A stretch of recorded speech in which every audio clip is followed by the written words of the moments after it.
Olá, bom dia para você. Bendito seja o nome do Senhor. A bênção de estarmos vivos e de termos o que estudar e planos do Senhor para esse dia. Vamos orar? Querido Deus e amado Pai, louvamos o Teu nome por Tua bendita segurança, por saber que o Senhor está no controle das nações e das vidas. Abençoa-nos agora, em nome de Jesus. Amém. O seu programa Tocha está começando.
Deus sempre teve seus representantes contra a tirania de Roma. Você consegue imaginar a tocha sendo levantada de país em país por servos escolhidos por Deus, mesmo que eles nunca tenham se conhecido? Presta atenção, na Alemanha, na Suíça, na Inglaterra, na Espanha, em todos os lugares nosso Deus estava entrando com a solução que o mundo precisava. E Ele fazia isso através de pessoas que estavam disponíveis. 700 anos antes dos tempos de Lutero, 2 bispos fizeram um negócio interessante. Eu preciso que você pense sobre isso. Olha o que está escrito aqui. Nosso capítulo hoje é o capítulo 13 do livro Grande Conflito. Diz assim: nos Países Baixos, nós estamos falando da Holanda, tá bom? Como é que foi que a verdade chegou lá? Nos Países Baixos, a tirania papal muito cedo suscitou resoluto protesto.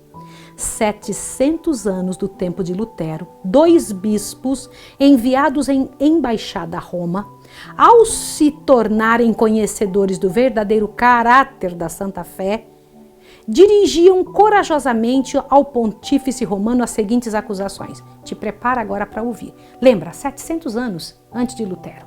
É muito tempo, quase 1000 anos antes de um homem se levantar para a reforma. Olha o que esses bispos disseram. Olha só.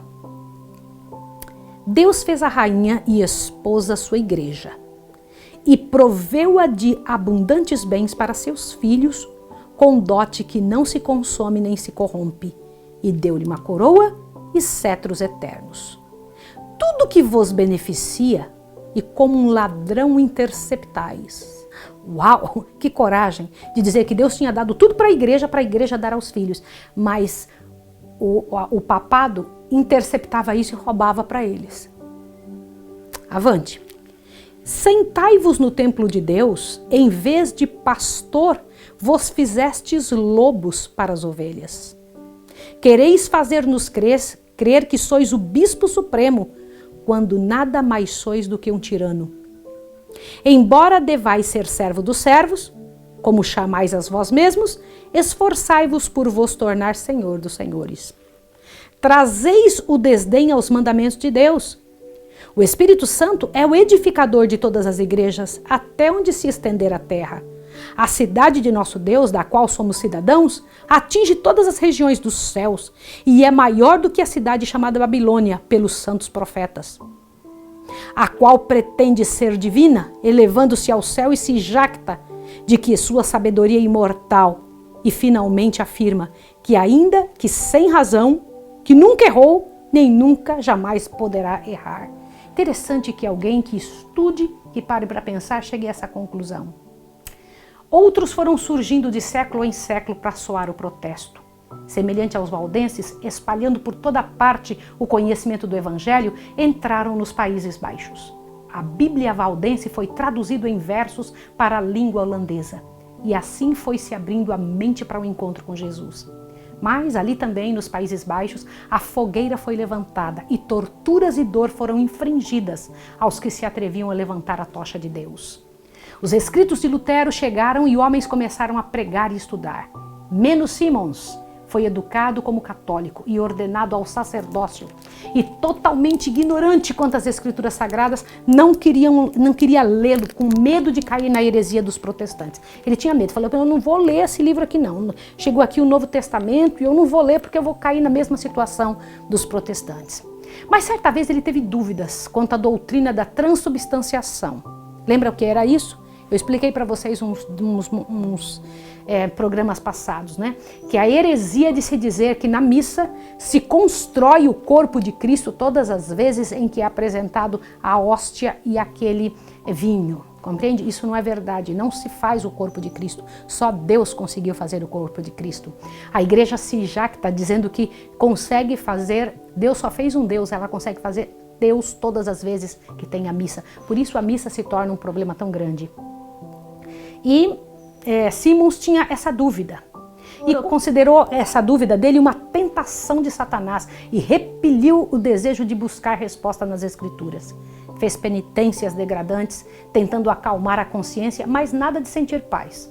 Foi então que começou a estudar a Bíblia e, junto com os escritos de Lutero, tornou-se participante da fé reformada. Logo testemunhou em uma aldeia a decapitação de um homem que tinha sido rebatizado. Ele falou, peraí, um homem está sendo decapitado porque foi rebatizado? Aí ele procurou na Bíblia a verdade sobre batismo infantil e ele nada encontrou que justificasse batizar uma criancinha. E verificou que a única maneira de chegar-se a Deus era arrependimento e fé. E isso era tudo que se exigia para se receber o batismo. Menno retirou-se da Igreja Católica e então ele começou a ensinar as verdades que havia aprendido. Mas tanto na Alemanha como nos Países Baixos surgiram fanáticos prometendo a força e a guerra aos romanos, aos quais Menno lutou para ajudá-los e haver a terrível oposição e muitos foram resgatados. Havia muitos que tinham recebido a semente lançada pelos valdenses e para esses o trabalho de Menno teve grande êxito. Durante 25 anos esteve viajando com a família pelas cidades da Alemanha e dos Países Baixos, levando a verdade sobre grandes provações, mas sem esmorecer. Você entendeu como esse homem trabalhava? Era um missionário voluntário, que saía de casa em casa, junto com a família toda. Imagina que vida essa que esse homem viveu. Eloquente e incansável. Fazia o trabalho com esmero, com muita dedicação, piedade sincera e maneiras gentis, trazendo na própria vida as maneiras que ensinava. Muitas vezes confundidos com os adeptos de Münzer. Lembra de Münzer, que nós estudamos? Que eram aqueles fanáticos que apareceram na época de Lutero? Eles eram confundidos, né, com esse povo, coitadinhos. Permaneciam firmes, tentando mostrar que tinham a fé de Deus, aquela que Deus tinha entregado aos santos. Em parte alguma, a doutrina de Cristo foi mais geralmente recebida do que nos Países Baixos, mas também em poucos países suportaram seus adeptos maiores perseguições. Só para você entender o que eu vou falar. Os Países Baixos, a Holanda, receberam a verdade de Deus de uma forma muito tremenda. A Holanda já foi toda reformista. Por que que hoje é o país mais ateu do mundo? Para você entender isso, você vai ter que continuar conosco para compreender como uma nação chega ao ponto que chegou a Holanda. Agora perceba o que foi que aconteceu naquela época. Por que era que a reforma tinha sofrido tanto? Na Alemanha eles tiveram Carlos V, lembra a situação quanto ele perseguiu? Mas nos Países Baixos foi ainda pior. Eu vou te explicar por que nos Países Baixos foi pior do que na Alemanha. Porque Carlos V tinha sido só uma pálida ideia do que Roma é capaz de fazer. Observe agora, olhe só. Nos Países Baixos, seu poder foi maior, o poder da Igreja Romana. E editos perseguidores seguiam-se uns aos outros em rápida sucessão. Ler a Bíblia, ouvi-la ou pregá-la, ou mesmo falar a respeito dela, era incorrer na pena de morte pela tortura. Orar a Deus em secreto, deixar de curvar-se perante imagens ou cantar um salmo era também punido de morte. Mesmo os que renunciassem seus erros eram condenados, sendo homens a morrer pela espada e sendo mulheres a serem enterradas vivas. Milhares pereceram sob o reinado de Carlos e Filipe II. Olhe para cá. Você percebeu o que eu li? você entendeu o que era que acontecia? Na Holanda, a dureza do papado foi tão maior do que na Alemanha. Já pensou você pegar e ver uma filha sua sendo enterrada viva? As mulheres não eram mortas, eram enterradas vivas. Nós encontramos, inclusive, a cena de uma mulher que ela foi enterrada viva e teve o bebezinho quando ela estava dentro do local. Quando foram desenterrar os ossos, perceberam que ela tinha ganhado o bebê, tinha tido o bebezinho no momento em que ela tinha sido enterrada. Imagine uma cena como essa. E quantos crimes o céu deve ter visto, né? Certa ocasião, uma família inteira foi delatada por não assistirem à missa. Ao serem presos, um dos filhos respondeu às perguntas que eram feitas. Olha o que a criancinha disse. Colocamos-nos de joelhos e oramos para que Deus nos ilumine a mente e perdoe nossos pecados. Oramos pelo nosso soberano, oramos pelos nossos magistradores, para que Deus os guarde. Os guardas ficaram profundamente tocados, mas o pai e um dos filhos foram queimados na fogueira, mesmo assim. A cólera dos perseguidores era igual à fé dos reformadores. Não somente homens eram corajosos, mas as mulheres e moças eram tomadas de grande poder sobre elas. E mulheres cantavam e balbuciavam salmos ao verem seus maridos pregando. As moças eram sepultadas vivas, como eu contei para você, e elas iam vestidas com seus melhores vestidos ao serem levadas para a fogueira, e iam como se fosse para o seu casamento. Como eu disse para vocês, uma dessas mulheres deu até luz no túmulo. Coitada, imagina que situação. Mas o sangue dos cristãos era semente. Mas sob o nobre Guilherme de Orange, a revolução trouxe à Holanda a liberdade de culto a Deus. No Piemonte, na França, nos países da Holanda, o progresso da reforma foi assinalado com sangue. Mas nos países do norte encontrou pacífica entrada. Os alunos vindos de Wittenberg, lembra os alunos de Lutero? Levaram a fé reformada para a Escandinávia. O povo simples e robusto do norte encontrou a paz e a verdade de que precisavam. Hans Tussen, o reformador da Dinamarca, era filho de um camponês. Pobres como eram, não tinham condições financeiras para estudar, que era seu maior desejo, né? O de vigoroso intelecto tinha sede de saber e por isso acabou entrando para o claustro. Ali sua pureza e vida, bem como sua dedicação, prometiam que ele seria muito útil à Igreja Romana. Foi então decidido dar a ele a oportunidade de escolher 2 locais para estudar. Um na Alemanha, desde que não fosse Wittenberg, tá? Porque eles tinham medo das heresias de lá, daquilo que poderia ter acontecido. Eles pensaram, não, perto de alguém que se encontrou com Lutero, não vamos mandar não. Tussen foi para a Colônia, um lugarzinho na Alemanha, onde era um baluarte do catolicismo. Logo se incomodou com os misticismos dos escolásticos e entrou em contato com os escritos de Lutero, o que lhe trouxe uma grande alegria. Desejou conhecer Lutero, mas para isso teria que ir para Wittenberg e ofender seu superior. Voltando para a Dinamarca, ninguém suspeitava de sua conversão ao luteranismo. Calou-se, porém falava das escrituras aos colegas e comentava sobre o valor de uma vida santa e uma fé mais pura. Qual não foi o ódio do prior, que nele havia depositado confiança em favor da Igreja Católica. Mandou que o levassem à cela e ali ficasse ele sob vigilância. Mas logo vários dos monges daquele convento se declararam protestantes, porque através das celas, através das barras da cela, Tussen pregava a mensagem da vida. Então decidiram expulsá-lo do convento. Aleluia! Assim os pés daquele que carregavam a verdade pura estavam agora em liberdade. Aconteceu por esse tempo um edito que dava liberdade para a pregação e Tussen aproveitou dele para pregar em todos os locais onde podia ir, a multidões que iam e vinham para ouvir as boas novas do Evangelho. O Novo Testamento foi traduzido para o dinamarquês e circulou amplamente. Bendito seja Deus, né? Você viu quantos países hoje nós estamos falando? O livro Grande Conflito, nesse capítulo, mostra vários lugares onde a Europa foi despertada, né? Os esforços dos romanistas para apagar a fé resultou em maior abrangência, a maior abrangência ainda da reforma. Logo, toda a Dinamarca declarava aceitar a fé reformada. Amém, louvado seja Deus, né? Então agora vamos ler mais um pedacinho para você. Na Suécia, também jovens que haviam bebido da fonte de Wittenberg levaram a água da vida a seus patrícios, mais um país recebendo a verdade, Suécia. 2 dos dirigentes da reforma sueca, Olavo e Lourenço Petri, filhos de um ferreiro de Orebro, estudaram com Lutero e Melanchthon e foram diligentes em ensinar as verdades que assim aprenderam.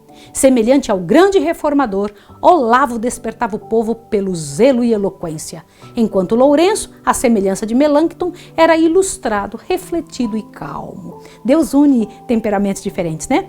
Ambos eram fervorosos de piedade, profundos no conhecimento teológico e de inflexível coragem para promover o avanço da verdade. Bonito, né? Então veja, que coisa interessante.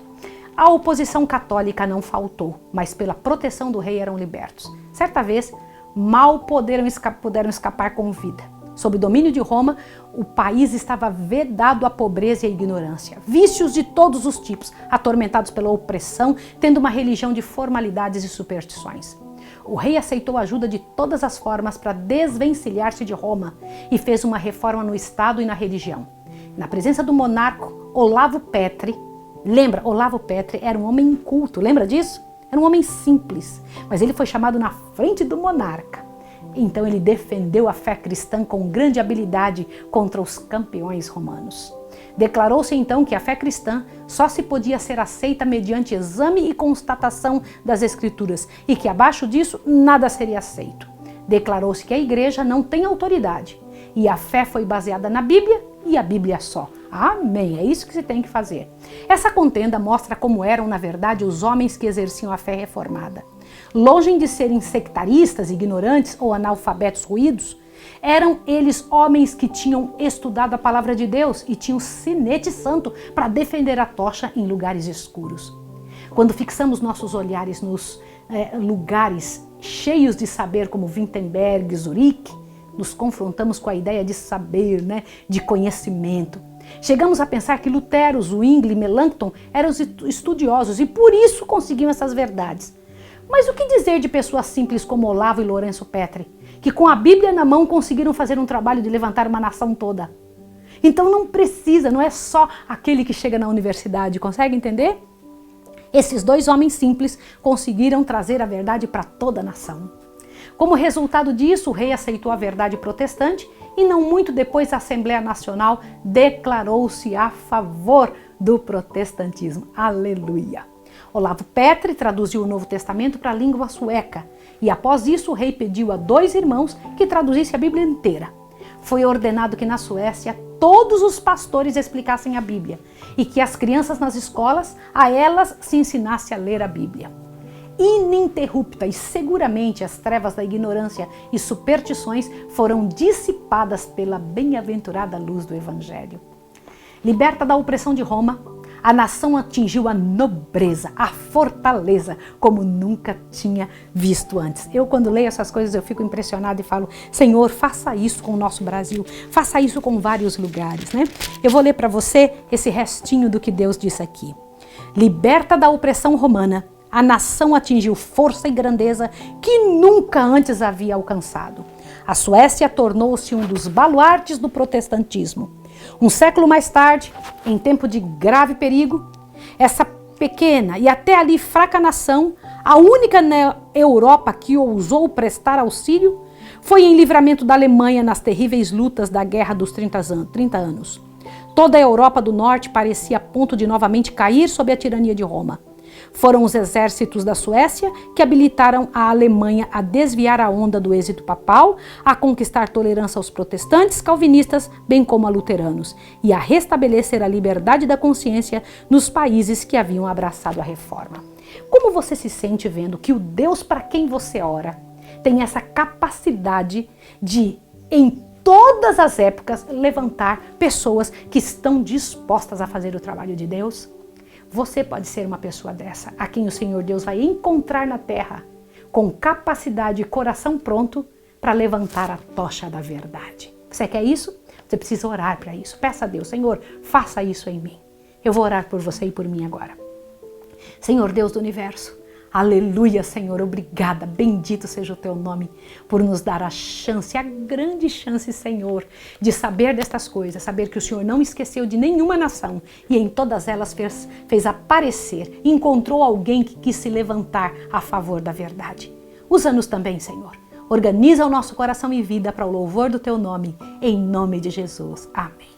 Até o próximo episódio da série A Tocha. Deus abençoe você.